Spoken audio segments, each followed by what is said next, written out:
Hey everyone, welcome to my channel. If you like easy, helpful videos like this, go ahead and subscribe. I keep things simple and useful. Let's get started. Moving your emails from Outlook to Thunderbird can be tricky because of format differences.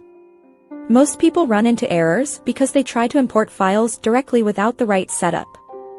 To avoid errors, you must have both Outlook and Thunderbird installed on the same Windows computer. Make sure Outlook is set as your default mail client in Windows settings before you begin.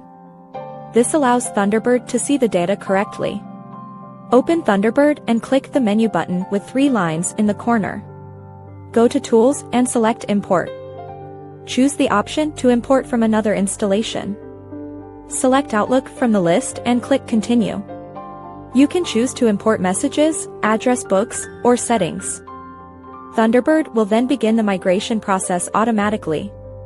If you encounter a "No profile found" error, ensure Outlook is open while you run the importer.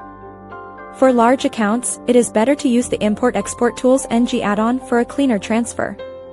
This tool lets you export Outlook folders as MBOX files safely. You can then drag these files directly into Thunderbird. This method bypasses many common sync errors that happen with built-in tools. Always back up your Outlook PST file before starting any migration. This ensures you do not lose any data if the connection drops or the app crashes. Once the import finishes, check your folders to verify everything moved correctly. You might need to reindex your messages for them to appear in search results properly. Following these steps ensures a smooth transition without losing your important emails or contacts.